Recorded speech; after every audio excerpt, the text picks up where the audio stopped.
अस्सलाम वालेकुम गाइस। तो आज हम आए स्मार्ट सिटी ऑफ लारकाना। ये मेरे फ्रेंड्स हैं, हम इनके साथ आए हैं और आपको दिखाएंगे कि स्मार्ट सिटी ऑफ लारकाना कैसी है। ये अभी बन रही है, इसकी कंस्ट्रक्शन हो रही है और मैं आपको दिखाऊंगा। ये पीछे जो लोगो लगा हुआ है वो भी मैं आपको दिखाऊंगा। स्मार्ट सिटी जो बन रही है वो भी आपको दिखाऊंगा। अंदर से ये खाली है लेकिन बाहर से बहुत अच्छी है।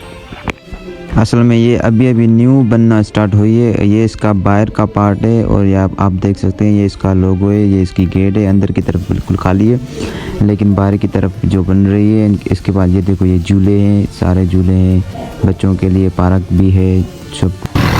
ये स्मार्ट सिटी का लोगो आप देख रहे हैं, यहाँ पर स्मार्ट सिटी का लोगो, ये पीछे भी जो लोगो बना हुआ है ये स्मार्ट सिटी का लोगो जो लारकाना में अभी तक बन रही है।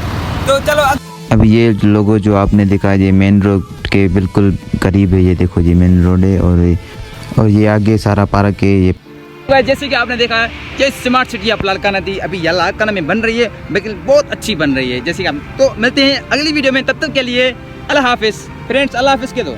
अल्लाह हाफिज़।